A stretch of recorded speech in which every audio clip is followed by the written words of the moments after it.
Technology, we have managed to gain the 4th highest market share in our industry. It hasn't been an easy road. We had to take an emergency loan in 2022 due to poor sales forecasting. We were able to get our company back on track and continue growing.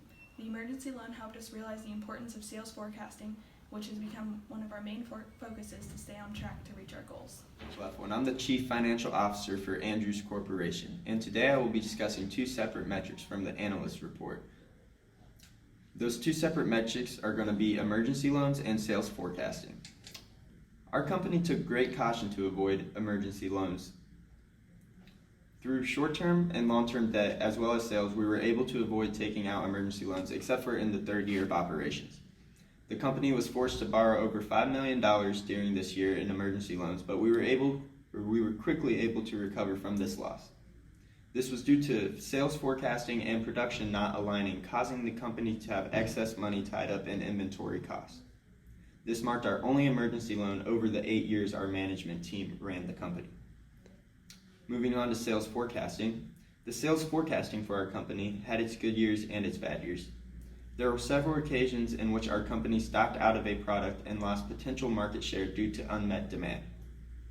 Had we been able to better forecast what our sales would have been, our company could have capitalized and taken a better grip on the market. For example, in round 7, the most recent round to date, our product Able left 414,379 units of inventory on the market, meaning we produced too much and left too much money tied up in inventory costs. Our products Ace and Apollo both stocked out, with Ace being the only product to give our company points on the analyst report. Apple left 301,510 units on the market.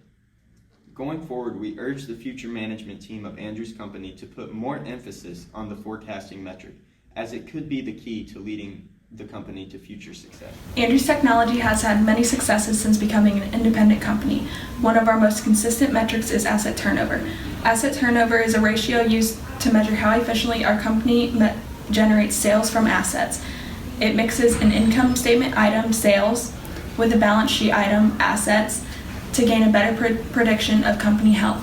Asset turnover is calculated by dividing the total assets by sales. Our average asset turnover to date is 1.7. This means for every dollar of assets, Andrews Corporation generates $1.70 in sales.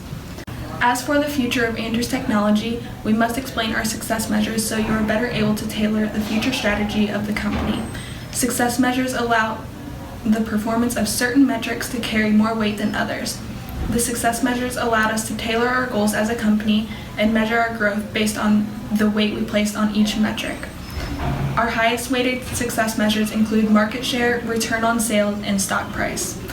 One of the main goals of Andrews Corporation is return to stockholders. Our success measure weighting for stock price is 15%. Current CEO of Andrews Corporation, and today I'm going to be taking a look into our balanced scorecard.